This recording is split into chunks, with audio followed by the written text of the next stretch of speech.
تصور، اس کی خوبصورت سی مثال حدیث طیبہ میں موجود ہے۔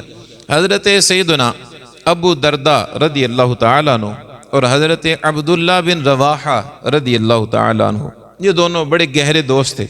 اتفاق سے جس وقت ان کی دوستی عروج پر تھی اس وقت کافر تھے، دونوں کافر ہیں، دوستی بھی عروج پر ہے۔ ہوتا یہ ہے کہ حضرت عبداللہ بن رواحہ رضی اللہ تعالی عنہ آپ مسلمان ہو جاتے ہیں۔ حضرت عبداللہ بن رواحہ مسلمان ہو گئے۔ اب جب مسلمان ہوئے تو اب دوستی ہے، تو اب دوستی حقیقت میں ہے کیا کہ بندہ جو اپنے لیے اچھا تصور کرے اپنے دوست کے لیے بھی وہی کرنے کی کوشش کرے۔ عبداللہ بن رواحہ نے یہ دیکھا کہ یار میں تو الحمدللہ کلمہ پڑھ چکا ہوں، میں مسلمان ہو چکا ہوں، میں رب کو ایک ماننے کی طرف چلا گیا ہوں، حضور کو نبی مان رہا ہوں، آخری نبی مان رہا ہوں، جنت دوزخ ساری چیزیں، وہ سارا کانسیپٹ کہ میں جہنم سے بچ کے جنت کی طرف قدم بڑھا چکا ہوں۔ جب انہوں نے یہ محسوس کیا تو کلمہ پڑھنے کے بعد سب سے پہلا کام یہ کیا کہ اپنے دوست ابو درداء کے گھر چلے گئے، اپنے دوست حضرت ابو درداء کے گھر گئے۔ جب حضرت ابو درداء کے گھر پہنچے تو بھابی موجود تھی، انہوں نے کہا کہ آپ کے بھائی تو گھر پہ نہیں ہیں۔ حضرت عبداللہ بن رواحہ چونکہ گہری دوستی تھی، گھر آنا جانا تھا، اندر چلے گئے، جا کے جتنے گھر بت رکھے ہوئے تھے سارے بت گرا دیے، سارے بت گرائے، واپس آ گئے۔ جب حضرت ابو درداء گھر پہنچے تو دیکھا کہ جناب بت گرے ہوئے ہیں، سارے بت توڑ پھوڑ کے رکھ دیے، وہ سارے گرے ہوئے ہیں۔ اپنی زوجہ سے پوچھتے ہیں کون آیا تھا؟ کہنے لگی کہ آپ کے دوست عبداللہ بن رواحہ آئے تھے۔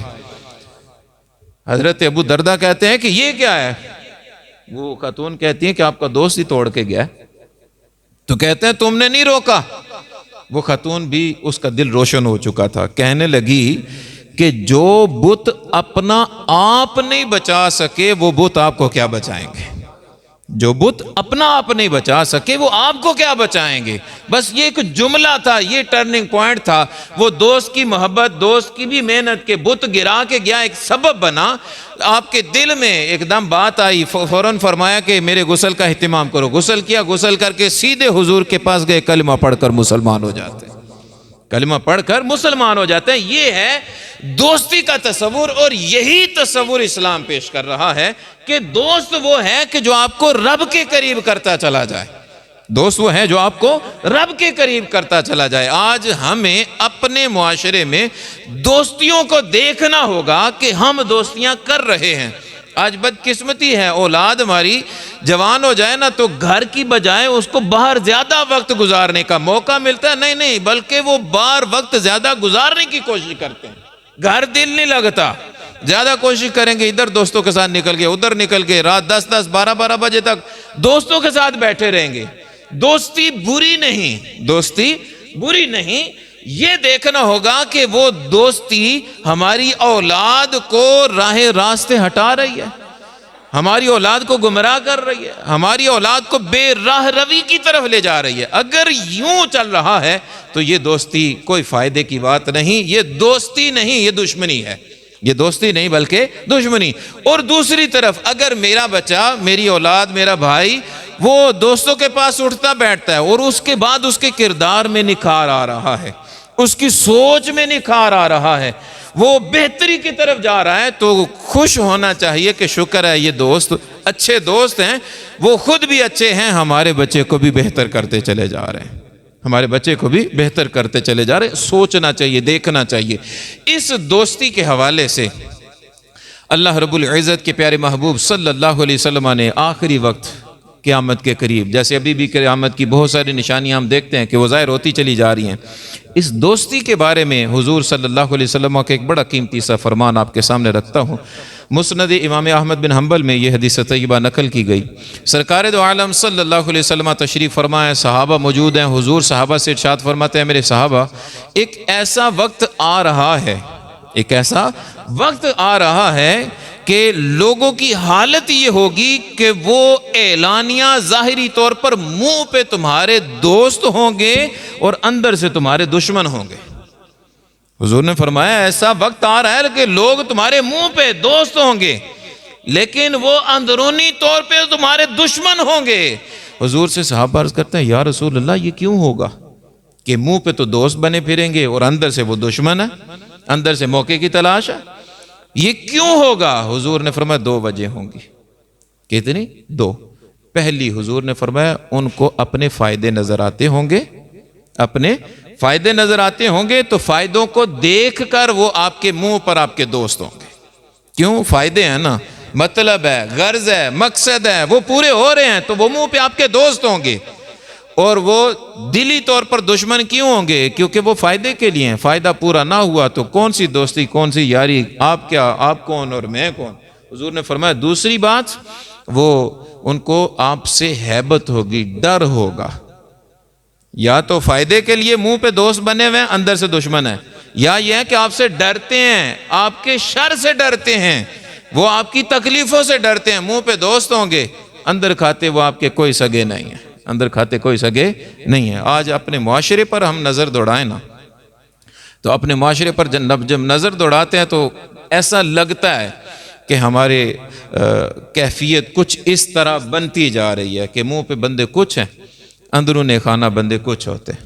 منہ پہ آ کے یہی کہیں گے میں تمہارے ساتھ ہوں، یار آپ اچھے ہو، یہ ہے وہ ہے، طرح طرح کی باتیں، جیسے بندہ کہے کہ نہیں یار یہی ہے بس دوست، یہی ہو بھائی سچے لوگ ہیں، یہی میرے سگے ہیں، یہی مخلص لوگ ہیں۔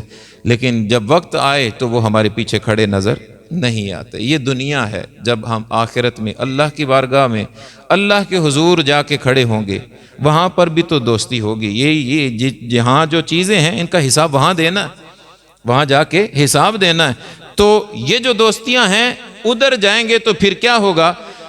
اللہ رب العزت نے قرآن مجید برہان رشید سورہ زخرف ہے، ارشاد فرمایا الاخلاء یومئذ بعضهم لبعض عدو الا المتقین۔ فرمایا کہ قیامت کے دن یہ جو ہمارے گہرے جگری دوست ہیں نا، یہ دوست قیامت کے دن ایک دوسرے کے دشمن نظر آئیں گے، یہ دوست ایک دوسرے کے دشمن نظر آئیں گے۔ الا المتقین، ہاں جو نیک لوگ ہیں، یہاں رہتے ہوئے ہماری آخرت بہتر کر رہے ہیں اور آخرت میں بھی وہ دوستی نبھاتے نظر آئیں گے، آخرت میں بھی وہ دوستی نبھاتے نظر آئیں گے۔ کون نظر آئیں گے؟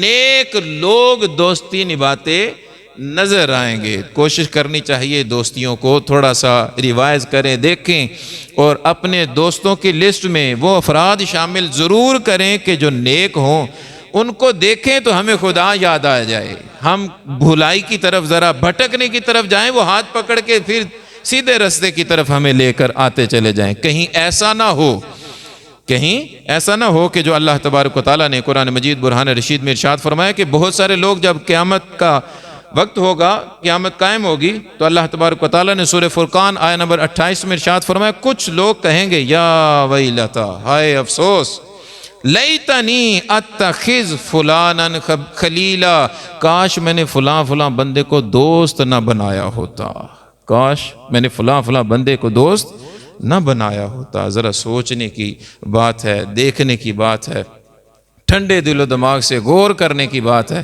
کہ ہم آج کس جگہ پہ کھڑے ہیں، اور جس جگہ پہ کھڑے ہیں اگر بہتر ہے تو شکر ادا کریں، اور اگر بہتر نہیں ہے تو اس کو بہتر کرنے کی کوشش کریں۔ کیوں آج زبان حال سے ایک چیز سامنے ہمارے نظر آتی ہے۔ شاعر نے اپنے لفظوں میں بڑی خوبصورت سی بات کی، وہ کہنے لگا کہ اب درندوں سے نہ حیوانوں سے ڈر لگتا ہے، اب درندوں سے نہ حیوانوں سے ڈر لگتا ہے، کیا زمانہ ہے کہ انسانوں کو انسانوں سے ڈر لگتا ہے۔ کہنے لگا کہ اب درندوں سے نہ حیوانوں سے ڈر لگتا ہے، کیا زمانہ ہے کہ انسانوں کو انسانوں سے ڈر لگتا ہے۔ عزت کسی کی محفوظ نہیں، عزت نفس کسی کی محفوظ نہیں، اب تو اپنے ہی نگہبانوں سے ڈر لگتا ہے، اب تو اپنے ہی نگہبانوں سے ڈر لگتا ہے۔ بس اللہ تبارک و تعالی ہمارے کردار کو بہتر بنائے، اچھے کردار کے ساتھ زندگی جینا نصیب فرمائے۔ اللہ تبارک و تعالی عمل کی توفیق دے۔ وما علیہ الا البلاغ۔